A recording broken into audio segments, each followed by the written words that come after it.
Chris Brown ahead of his first main event. Talking about October 20th. You got B3 Fight 70. How you doing? Man, I'm doing amazing. Having a great camp. Like, I'm so excited for next week. Like, it's only a week this next week, so I cannot wait. Been having a really good camp. Been training for like four or 5 weeks. Main camp, but you know, I'm always in camp with somebody else, so the grind never really stops for me at all. How does a Texan training in New Mexico go to Mississippi main event? My family's from Memphis. So it's like a hometown fight for me because I'll have a lot of family there because it's about 40 minutes outside of Memphis. So if you're in Tunica, Mississippi, next Saturday is going down at Fitz Casino. But just really excited. Like, I think the best move of my life was coming here. So I was just telling one of the guys, getting shot was the best thing that ever happened to me because I ended up here and now I'm the future. How much of a 180 have you done in terms of the way you live? Oh, my life is completely different than it used to be. All the crazy street stuff that I was into, you know, selling drugs, all that craziness, robbing, all that, but you know, after getting shot, it opened my eyes, you know, made me turn my life around and realize what was important. So packed up my Jeep bullet holes and everything and just drove over here probably like 2 weeks after I got shot. And then started my grind over here trying to make it to the top. Like before I even trained here, I was training at a boxing gym, the Policeman's Academy, a little free gym over here, training over there boxing until I could afford to train over here. 2 weeks after you got shot? Yeah, I moved here. Was that like I got shot? The doctor's like, "Are you crazy?" No, it actually wasn't as bad. Like I ended up only needing like 8 stitches. So it sounds a lot worse than it was. Like it's insane the way it happened because the bullet went through my windshield. And I swerved, and it hit me and came out and blew my window out. But it left the fragment, the shell casing in my forehead. So I thought I had a bullet in my head because I drove home. I didn't go to the hospital right away. I drove home. So as I'm driving, I was like, man, I got a bullet in my head because it was burning. And it turned out it was because of the fragment. When they gave me stitches, he pulled, you know, that sliver of metal through out of here because this was a bump. And this was just a big old hole. So when did you go to the doctor? I went home, took a shower, smoked a blunt, and my cousin came home yelling at me. So then my little cousin took me to the hospital after that. And only 8 stitches. Oh, and it only needed like 8 stitches. It was crazy. They did a really good job. And how did you figure out New Mexico? I went to college in Vegas, New Mexico at Highlands. And I remember them talking about Jackson Wink because Keith Jardine is one of our alum. And I remember them talking about my freshman year. And I got shot like 6 years later. Like I was a freshman in 07 the first time I heard it. I got shot in 2013? No, 14. 13 or 14. I think 14. Yeah, 14 because it's 4 years now. Keeping track, they got shot in the head. You use track I'm thinking time. about having a 5-year anniversary party next year. I'm alive party. You've been training at a policeman's boxing gym, so was MMA on the radar? Yeah, but MMA was, after I got shot, my mind state was, I have to do something different. Like I got to change my life. Like when I was fighting, everything was good because I had stopped fighting for a while and fell off into the streets. And so I was like, when I was fighting, life was good. Everything was doing good. I was doing really good. So I was like, and this for some reason Jackson's Wink had popped into my head, and I was just like, if I'm gonna do it, like I need to leave, like because I got shot in Houston, but if I go to Dallas or San Antonio, I'm gonna be in the same shit because I have the same friends. So I was like, I need to get out of here.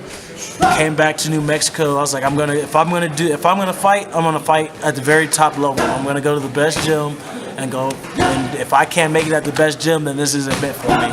So I packed up my dad got my windshield replaced, and I packed and I drove my Jeep, bullet holes and all, over here, and just started my grind, to now that I'm the future. What do you say to yourself when you lay down at night, when you think about all this back, where you were to where you are, It's amazing, to what could have been? Hey, my PTSD has made me super emotional. So I try not to think about my life too much, my past. I'm very in the moment because I get all emotional, especially thinking about opportunities I could have lost. Been so close to death, just inches, centimeters away from dying. So it's really just helped me motivate myself, because it just reminded what I could have lost and what's capable now. I went up to the crest with Diego Sanchez the other day, and I actually ended up crying. I was all emotional because I was damn, I had never been to the crest before. All these years I've been in Albuquerque, but I was just seeing that view that, which really tripped me out, because I was damn, I could have never seen something like this.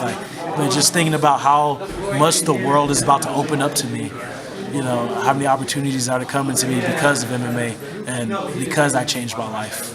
And have you thought about your opportunity also to do this, to pass along that story, to try to lead others down a better path? Yeah, it's crazy. When people hear my story and tell me about how I inspire them, it trips me out. People tell me I inspire them. People look up to me in the gym.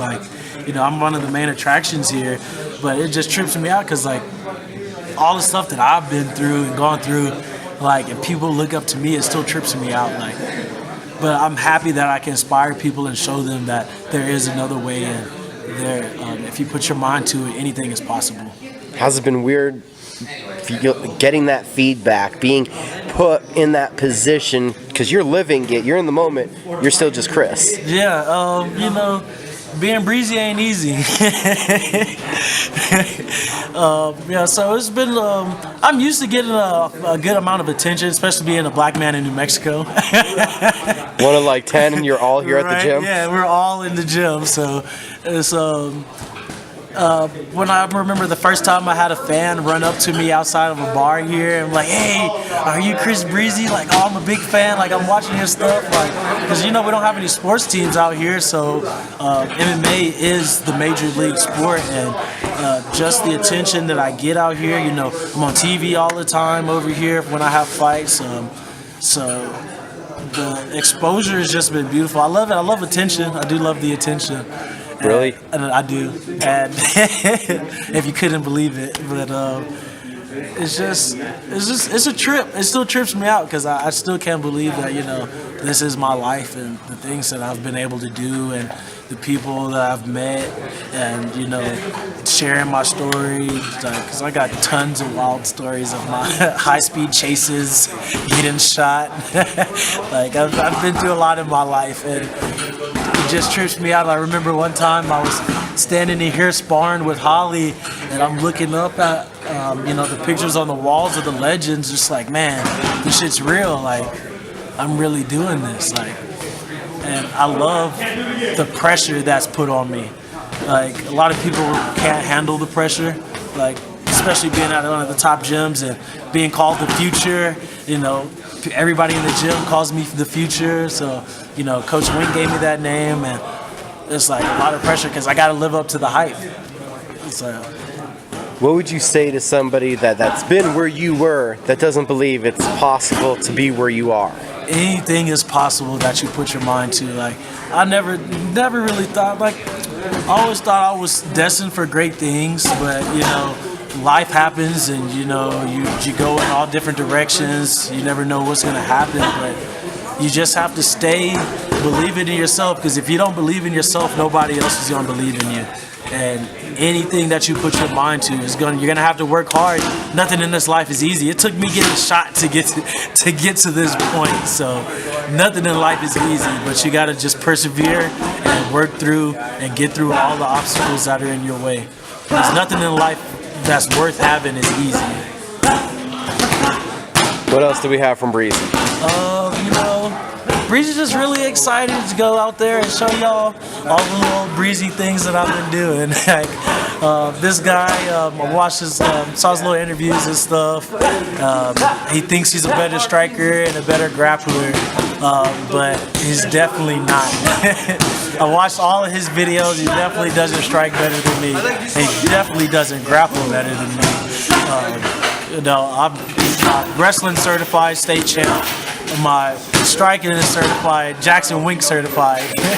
So I'm really excited to be able to just open up, because me and Wink always laugh about it, because people still don't know the type of fighter that I really am. Like, I still haven't shown everything that I have, or even close to like a third of what I've got in my.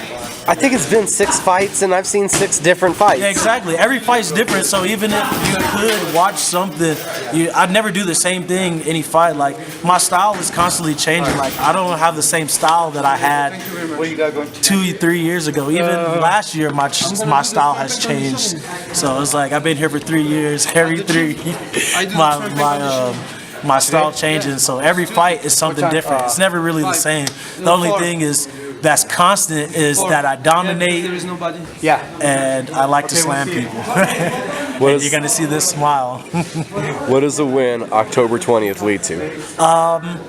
Another win, just another big opportunity for me, because I missed out on the Contender Series this year because I didn't have 3 fights, because it takes 6 months for me to get a fight. Because I tried to get on LFA, they went through Phoenix, Atlantic City, Nebraska, Minneapolis, Virginia, and they couldn't match me. Because if they did match me, somebody would agree, and then the next week or the next day, they're like, no, we're pulling out. So I'm just finally excited to get an opponent. He's 16-7. He's got a lot of experience, but like I always say, experience doesn't mean anything to me. Every person that I've fought since amateur has had more fights than me.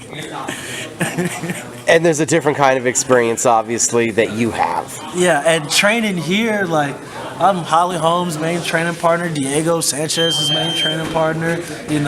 We got Mike Perry. I help Mike Perry, Cup Swanson, Carlos Condit, like you name it, whoever's over here, I'm helping them with their camp. So I think this guy has maybe 3 UFC fighters at his camp, and none of them are on the level as these guys over here. So I remember BJ Penn telling me, he's like, the best thing for me would be just get as many rounds as here as possible, because these are basically like real fights. Top class opponents, top 5, top 10, everybody's in the mix.